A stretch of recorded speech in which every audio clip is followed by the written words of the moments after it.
This is the flag of the United States Army, an emblem new to the service, but old for the many pages of history it represents. From its standard fly the streamers recalling many of the nation's gravest hours, times of suffering and triumph, of sacrifice and valor. Woven in the texture of this flag is the battle history of the Army. It is testament and monument to the courageous spirit of America.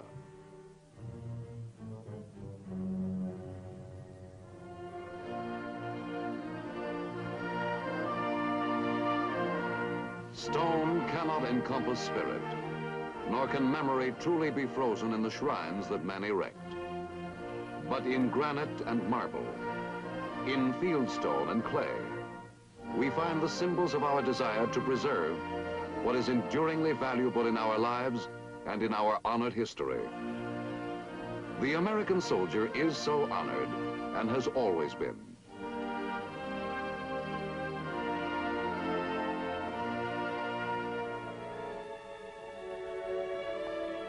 Right shoulder, pull!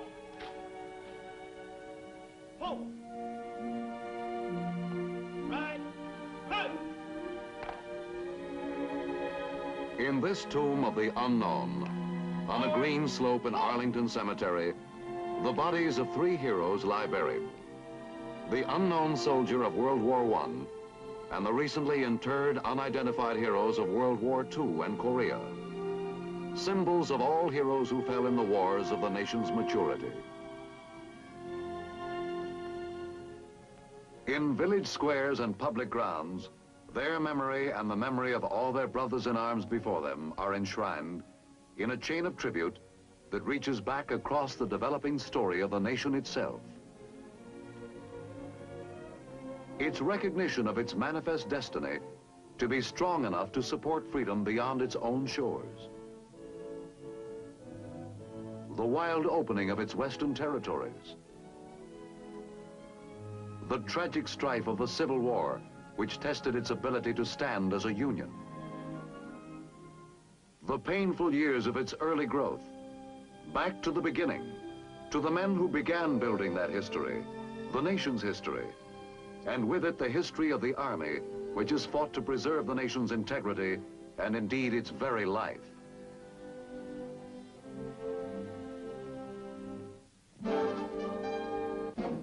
These were the first, these embattled farmers, as the poet Emerson called them, the Minutemen, who stood at Concord Bridge and fired the shot heard round the world.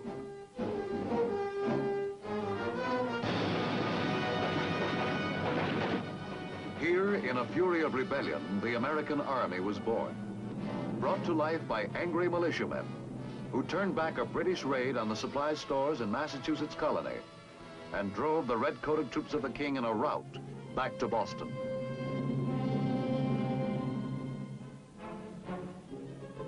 They began their great adventure as a group of individuals, united at first only by something intangible in the already emerging American spirit, a sense of the importance of independence.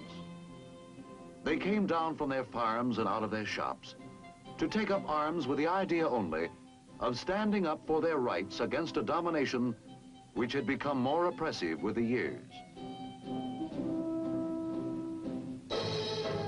Fate gave them a leader, and under him they built a unity in arms, a fighting force in which they could wage their growing rebellion with a hope of victory. The Continental Congress gave their struggle a direction that was breathtaking in its audacity and sweeping in its vision of man's rights. And now the soldier of the revolution was fighting for more than a vaguely felt idea. He was fighting for the creation of a new and free nation under handicaps only dimly understood by the 20th century American mind.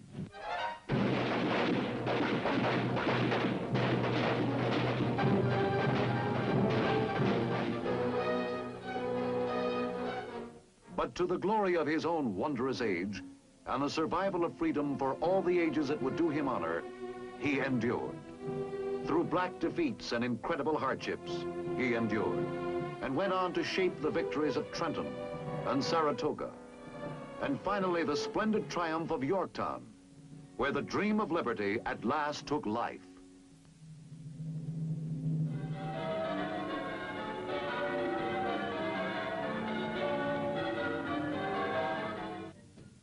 Because of his own beliefs, simple and clean in the rightness of his cause, the American Army held together in its infancy.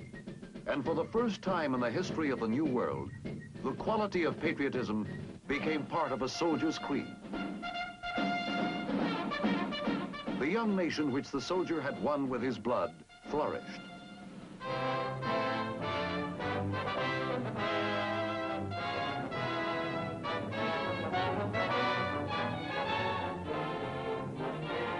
A bedrock of political morality gave it a base on which its hard-bought freedom for its people could grow.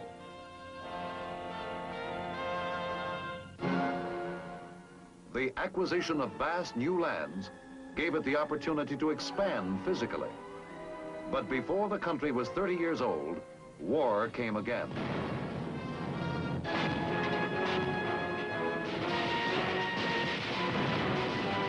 The conflict with the British this time was over British interference with the rights of American seamen.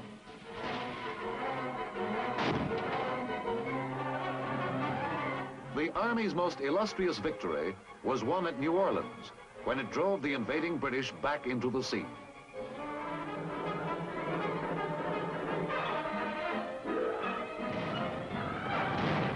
Although this War of 1812 was primarily a naval one, the country learned its need for a professional standing army.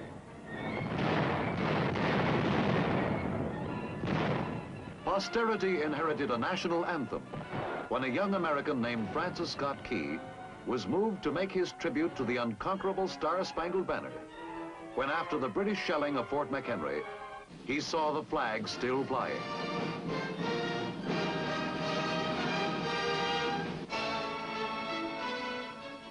The Lone Star State of Texas prepared the preface to the next chapter in America's history.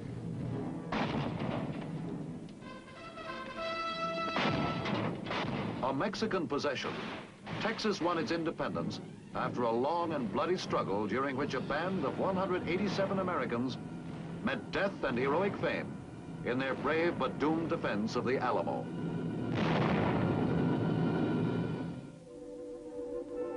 When Texas became a part of the United States after its independence, trouble between the United States and Mexico began to broil and finally erupted into war.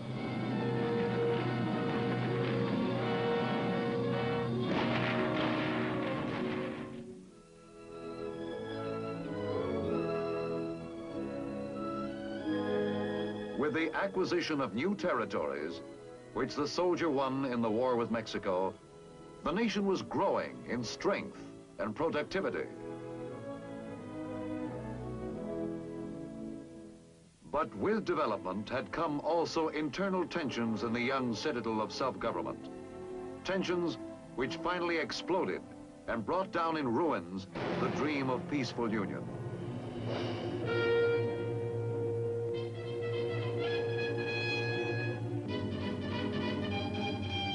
The most tragic of all wars, that of brother against brother, was forced upon the nation. The Confederate soldier had behind him the unified effort of a culture that was actually a way of life. He had as well a superb military organization backing him.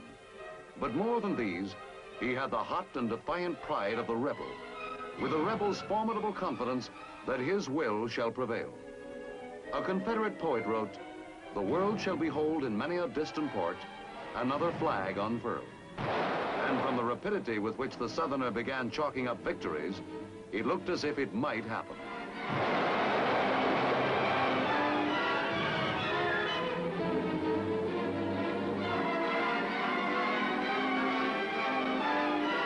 He fought with a magnificence that did him high credit.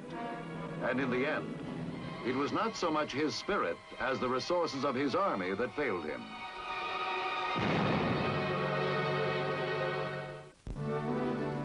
In performance, the Union Army suffered at first from an overconfidence and a lack of unity. But in the crucible of combat, these were corrected.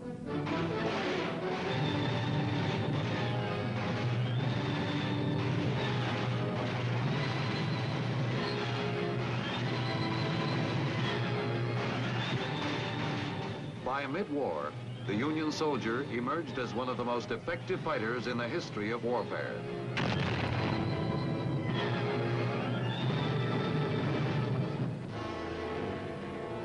The Civil War has many distinctions in the annals of arms. It was the first modern war. It was a war of sweeping movement. It was a war of mass fire. Spectacular plans were brilliantly executed. Its campaigns are still studied as classics of combat.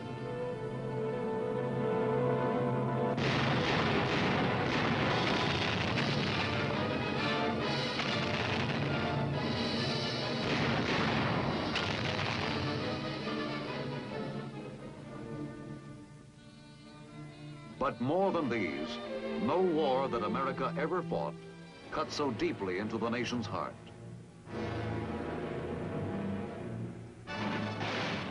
The grim, heroic figures in blue and gray who stood against each other on a succession of battlefields, whose names are now part of our heritage, created images that would never be far from the American mind.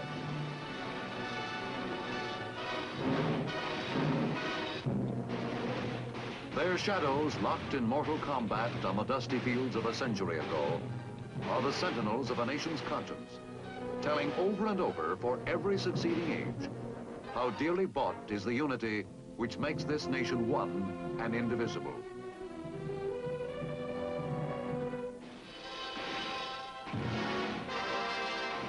In the end, it was the soldier from the north who prevailed. His industrial power was superior, his supply of manpower wider, and in the perspective of history, his heroic sacrifice gave us the Union forever.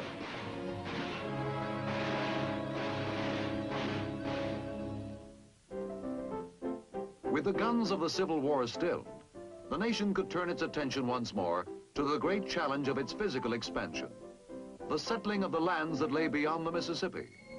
Pioneer America was on the move.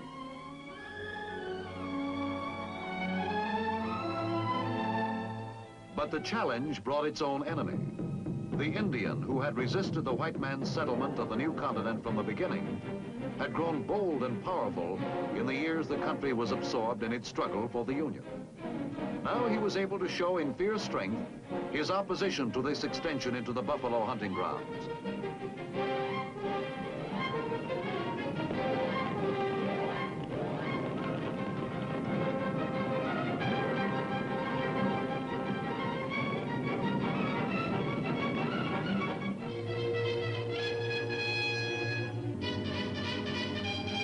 To the soldier fell the harsh task of bringing safety to the Great West.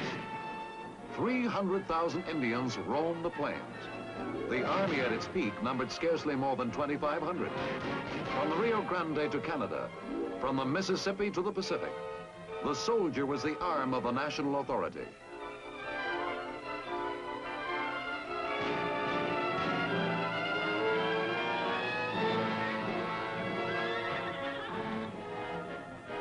Against nation after nation of Indian tribes, he fought to make it secure, a brother to danger, enduring the grim life of the frontier, dying his lonely death on a stretch of parched prairie beyond the sight, and even at times beyond the interest of the civilization he served. He did more than his duty, one general officer wrote in tribute to this soldier of the West.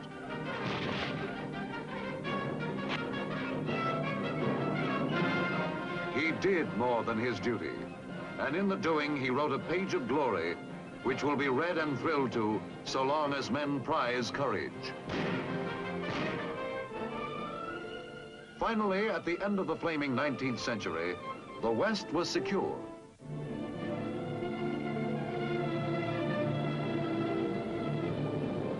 From sea to sea, the American nation now stretched, strong and free and vital.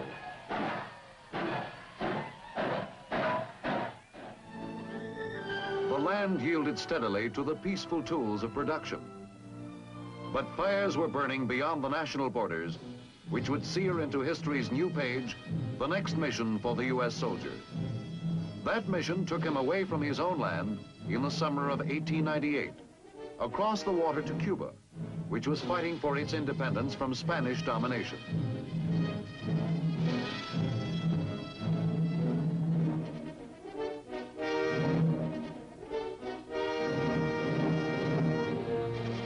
The Spanish-American War was a short one. The soldier handled himself well.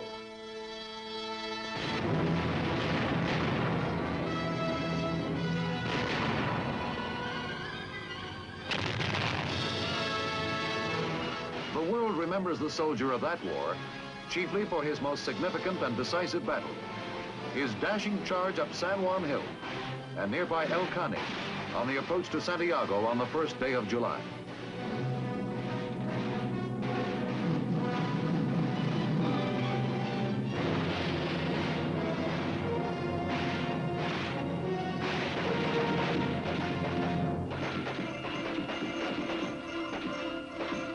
Victory in this war brought the Philippines, Puerto Rico, and Guam, as well as Cuba, into U.S. possession.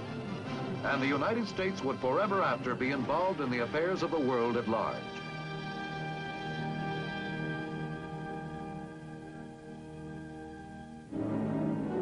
The next involvement for the soldier was in his own hemisphere, a punitive expedition into Mexico in 1916 in pursuit of Pancho Villa, the Mexican bandit who had destroyed American life and property on the border.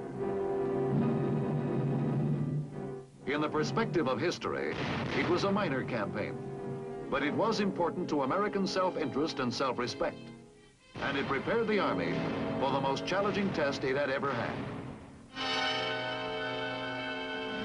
World War I saw more than 2 million Americans in arms. The doughboy went into the war that gave him his first experience with Europe's geography, cocky and idealistic. He sang as he marched through the dust of the ruined French villages, and the weary and bleeding continent took new hope from his confidence.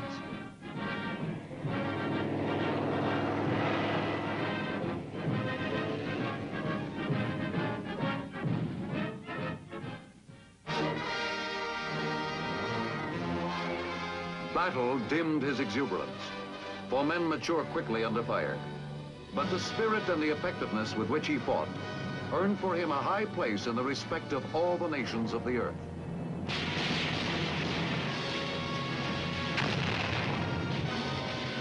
A British poet wrote in his tribute, "You traveled across a watching world to show how heroes die."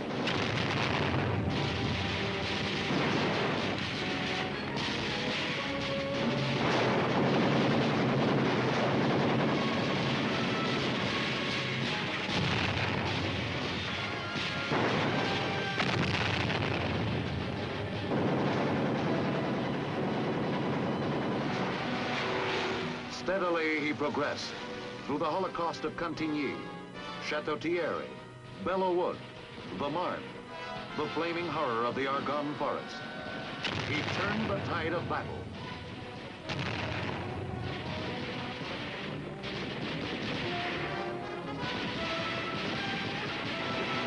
And the Great War came to an end.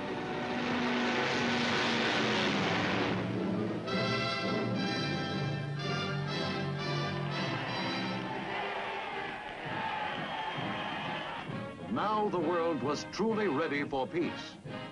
Certainly the veteran of that war hoped he had brought about a world that would be free of war forever after.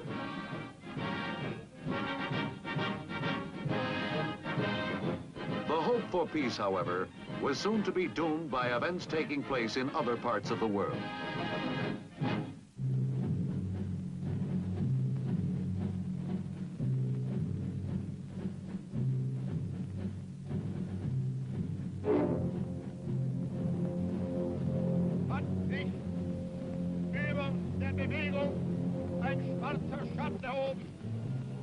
Die SA hat so wenig als irgendeine andere Institution der Partei, die es wagen, sich an ihr zu versündigen.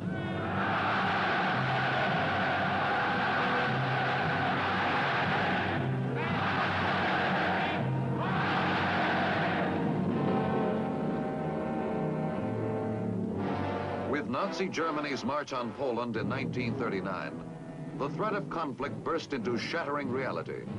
War of a dimension the world had never seen was introduced. Before it was ever involved, America began preparing its men. The long conversion from citizen to serviceman began. Sometimes it seemed like a hopeless task. But almost before they knew it, America's sons were soldiers. Their training for war, however, began under conditions something less than realistic. It was still possible to believe that America could remain untouched, and war still seemed remote.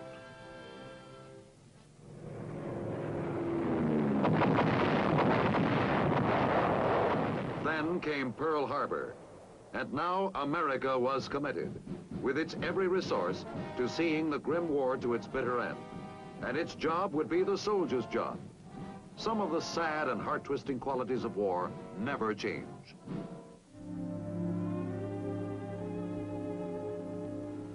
And some change enormously. World War II had almost the entire globe as its battlefield.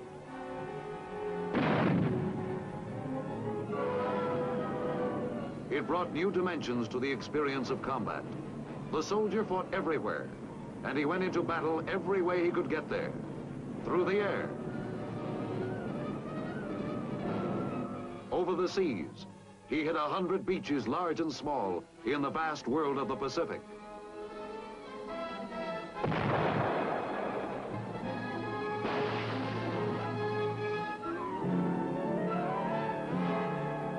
He fought his way through jungle hells whose names the world had never heard before.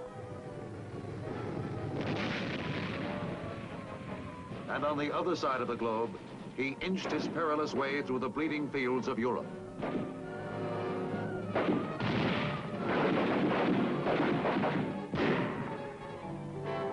He fought in villages where his fathers had fought before him, in towns grown old in peace, in cities which for centuries had stored the flower of man's Western culture.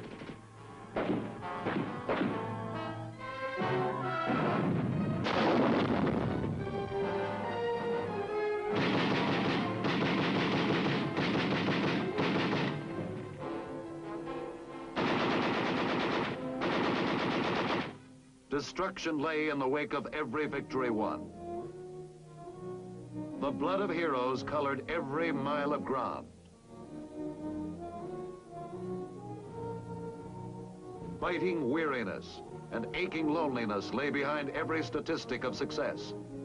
But through city after city, the victorious soldier pushed on, and the jubilation of the people was his reward.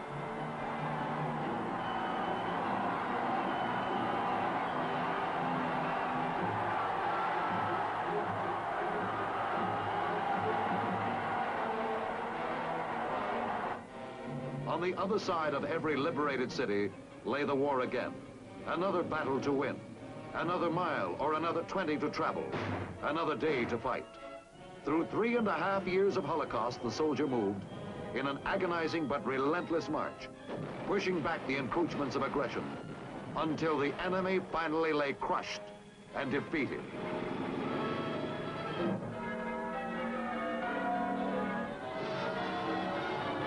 How jubilant was the taste of victory. How sweet the rewards of peace.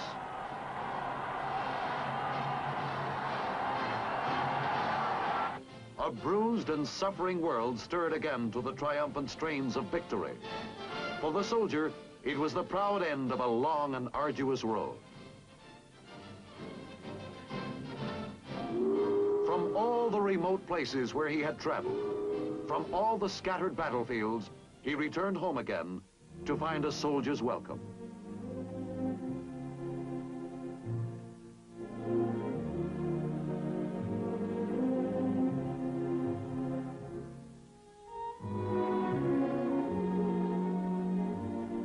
He returned to the life he had left as citizen soldiers for generations before him had done.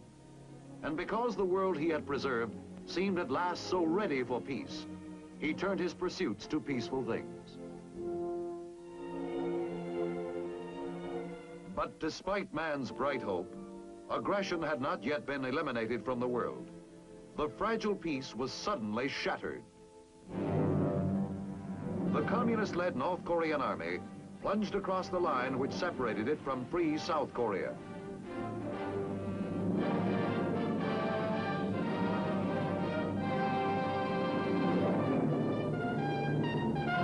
And now, once again, the soldier was on foreign soil, making his soldier's way through the kind of troubles which had always beset his brothers.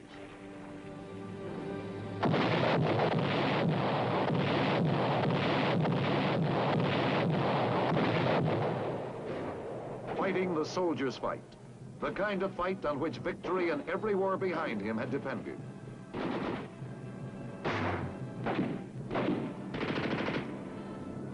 Korea added new names to the honor roll of heroes. It added new listings to the roster of once unfamiliar places, which would forever after be part of the nation's history. Daejeon, Seoul, Old Baldy, Fort Chop Hill, and it added another page of valor to the soldier's record. And like all wars, the cost was high, for bravery is not cheap, nor are any of the qualities which give a man what it takes to stand and fight.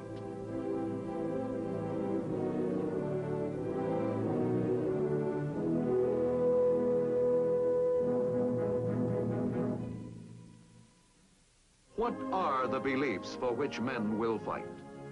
They range from faith in a nation which strives under God to achieve its destiny, from a capacity for honor that springs perhaps from something fundamental in man's spirit, from these all across the broad range of human experience. Through 8 generations and a dozen wars, the individual American within reach of the enemy's cannon has searched for his personal identity with the massive forces of history which have made him and his rifle the agents of the national interest. And because he has in his own way, in his own time, found his answer, his nation has found in every succeeding test a victor's strength and a shield for peace in the modern army of today.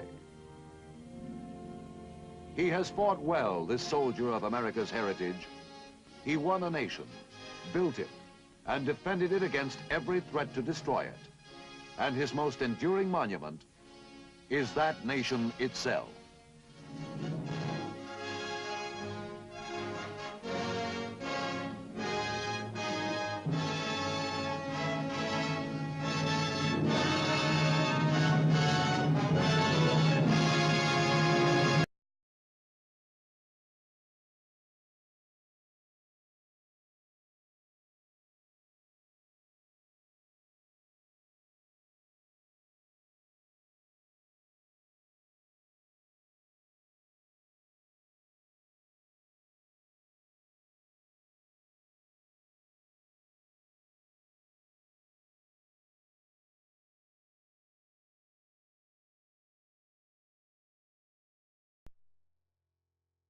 Heroes lie buried. The unknown soldier of World War I and the recently interred unidentified heroes of World War II and Korea. Symbols of all heroes who fell in the wars of the nation's maturity. In village squares and public grounds, their memory and the memory of all their brothers in arms before them are enshrined in a chain of tribute that reaches back across the developing story of the nation itself. Its recognition of its manifest destiny to be strong enough to support freedom beyond its own shores. The wild opening of its western territories. The tragic strife of the Civil War, which tested its ability to stand as a union.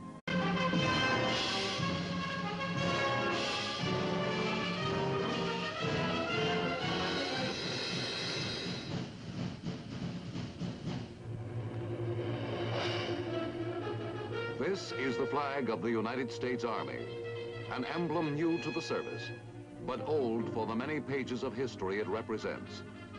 From its standard fly the streamers recalling many of the nation's gravest hours, times of suffering and triumph, of sacrifice and valor. Woven in the texture of this flag is the battle history of the Army. It is testament and monument to the courageous spirit of America.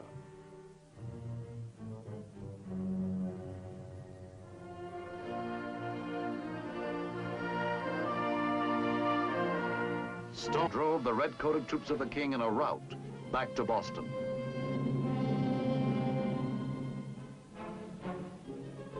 They began their great adventure as a group of individuals, united at first only by something intangible in the already emerging American spirit, a sense of the importance of independence. They came down from their farms and out of their shops to take up arms with the idea only of standing up for their rights against a domination which had become more oppressive with the years.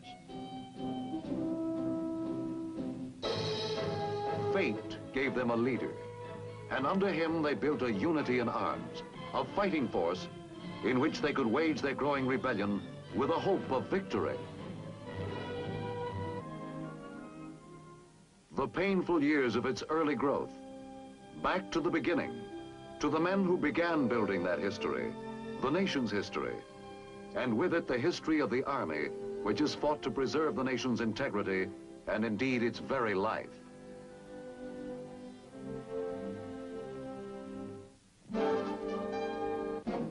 These were the first, these embattled farmers, as the poet Emerson called them, the Minutemen, who stood at Concord Bridge and fired the shot heard round the world.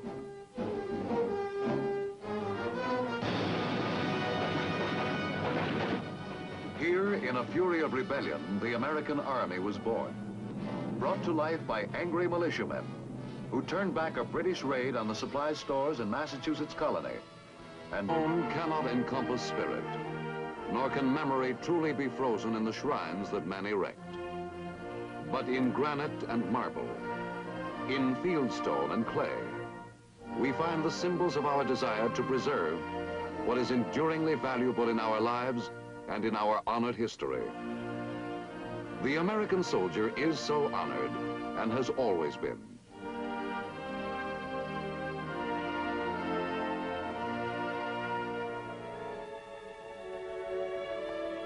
Right shoulder, pull! Pull! Right, pull! In this tomb of the unknown, on a green slope in Arlington Cemetery, the bodies of 3 heroes